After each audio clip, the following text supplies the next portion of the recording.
History of اسلام کے ناظرین السلام علیکم دوستوں، آج ہم جانیں گے کہ ارطغرل غازی کون تھے۔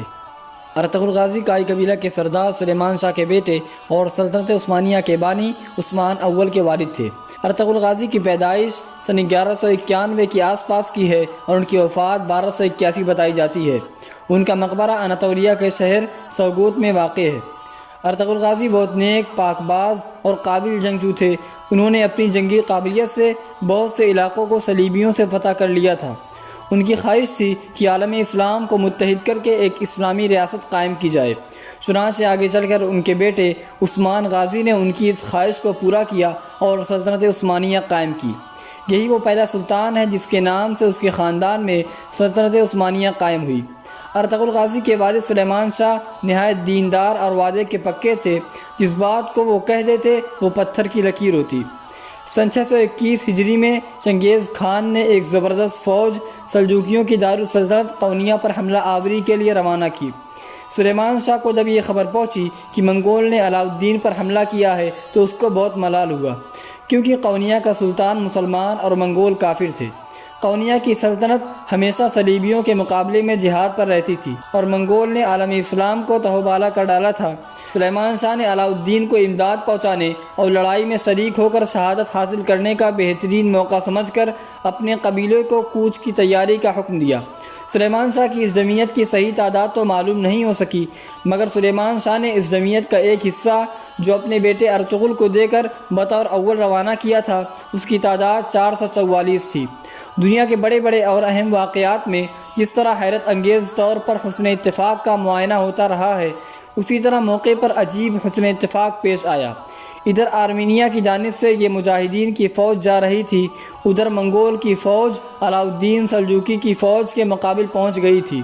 عین اس وقت جب کہ سلجوقی لشکر اور منگولوں کی فوج میں زبردست مقابلہ شروع ہوا اور منگول کی فوج سلجوقیوں پر غالب آنے لگی، اسی وقت سلیمان شاہ کا بیٹا ارطغرل اپنے ساتھیوں کو لیے ہوئے نمودار ہوا۔ اس نے دیکھا کہ دو فوجیں آپس میں لڑ رہی ہیں، ایک فوج بہت جلد مغلوب ہو کر میدان خالی کرنے والی ہے۔ ارطغرل کو معلوم نہ تھا کہ دونوں لڑنے والے کون ہیں، لیکن اس نے یہی مناسب سمجھا کہ کمزور فریق کی مدد کی جائے۔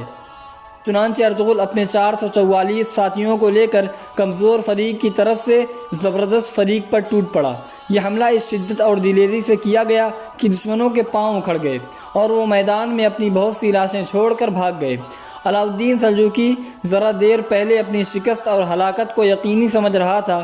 اس بے گمان امداد اور فتح کو دیکھ کر بہت مسرور ہوا اور میدان جنگ میں ارطغرل سے جو فرشتہ رحمت بن کر نمودار ہوا تھا بغل گیر ہو کر ملا۔ ارطغرل کو بھی بے حد خوشی حاصل ہوئی۔ ابھی ارطغرل اور علاء الدین مسرت و شادمانی کا لطف اٹھا رہے تھے کہ سلیمان شاہ بھی اپنی جمعیت کے ساتھ اسی میدان میں پہنچ گئے۔ علاء الدین نے سلیمان شاہ اور اس کے بیٹے ارطغرل کو بہت سے قیمتی انعام عطا کیے۔ ارطغرل کو شہر انگورا کے قریب جاگیر عطا کی اور سلیمان شاہ کو اپنی فوج کا سپہ سالار بنایا۔ علاء الدین سلجوقی کی فہم و فراست کی داد دینی پڑتی ہے کہ اس نے ارطغرل کو جاگیر عطا کرنے کے لیے بہترین علاقے کا انتخاب کیا تھا۔ قونیہ کی سلطنت پہلے بہت وسیع تھی، اب صورت یہ پیدا ہو گئی تھی کہ ایشیائے کوچک کے شمالی اور مغربی علاقوں پر صلیبیوں نے قبضہ کر لیا تھا اور وہ مسلسل اس سلجوقی سلطنت کے حدود کو پار کرتے اور آگے بڑھ رہے تھے۔ دوسری طرف جنوبی اور مشرقی علاقے منگولوں نے جدا کر لیے تھے اور وہ دم بدم آگے بڑھ رہے تھے۔ اس طرح سلطنت قونیہ دو پارٹوں کے درمیان پسی جا رہی تھی اور محدود ہوتے ہوتے ایک ریاست کی شکل میں تبدیل ہو گئی تھی جس کے بہت جلد فنا ہونے کی توقع تھی۔ اس بہادر گروہ اور ان بہادر سرداروں کو دیکھ کر علاء الدین نے سلیمان شاہ کے بیٹے ارطغرل کو ایسے موقع پر جاگیر دی جو صلیبیوں کی سرحد پر واقع تھی اور باپ کو فوج کا سپہ سالار بنا کر مغرب کی جانب منگولوں کی روک تھام پر مامور کیا۔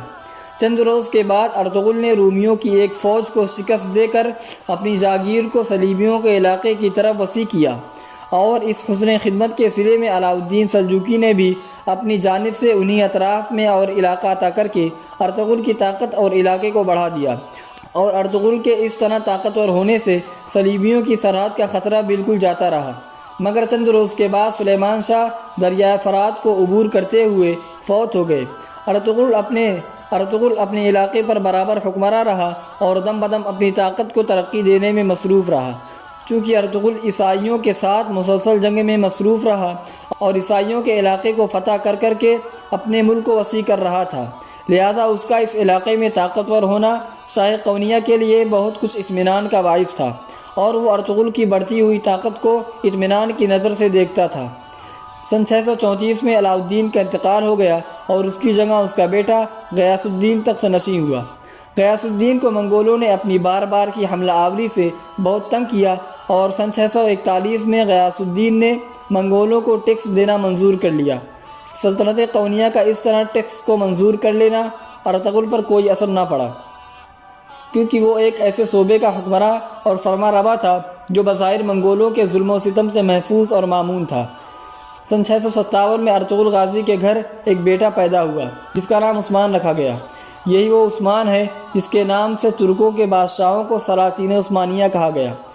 سن 687 میں جبکہ عثمان کی عمر 30 سال کی تھی، ارطغرل غازی نے وفات پائی اور شاہ قونیہ نے ارطغرل غازی کا علاقہ عثمان غازی کے نام مسلم رکھ کر سند حکومت بھیج دی اور عثمان غازی کو اس علاقے کا حکمراں بنا دیا۔ تو دوستوں، یہ رہی ہماری آج کی ویڈیو۔ امید ہے کہ ویڈیو پسند آئی ہوگی۔ اگر ویڈیو پسند آئے تو اسے زیادہ سے زیادہ لائک کریں اور مزید اسی طرح کی ہسٹوریکل ویڈیو دیکھنے کے لیے ہمارے چینل کو سبسکرائب کریں اور اپنا اور بڑوں کا خیال رکھیں۔ تب تک کے لیے اللہ حافظ۔